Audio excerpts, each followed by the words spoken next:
ભૂમિભાગના થોડાક ભાગમાં દરિયો આવેલો હોય છે તેને ઉપસાગર કહેવામાં આવે છે. બે દરિયાને જુદા પાડતા આ સાંકડી પટ્ટીને સહયોગ ભૂમિ કહેવામાં આવે છે. નદી મેદાન સમુદ્ર મેદાન ઉચ્ચ પ્રદેશ અને મેદાન પર સમુદ્રથી 180 ની ઊંચાઈ સુધી હોય તેને મેદાન કહેવામાં આવે છે.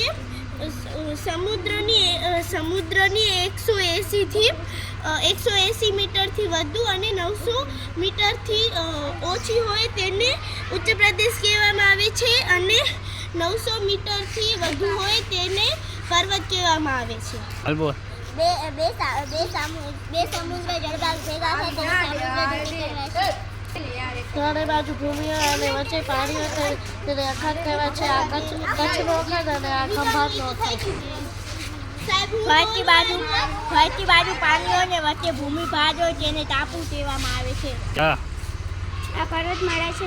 આની વચ્ચે ખીણ છે અને 900 થી વધુ હોય તેને પર્વતમાળા કહેવામાં આવે છે. આ ભૂમિ છે. ભૂમિની ત્રણે બાજુ પાણી હોય તેને દ્વીપ કહેવામાં આવે છે.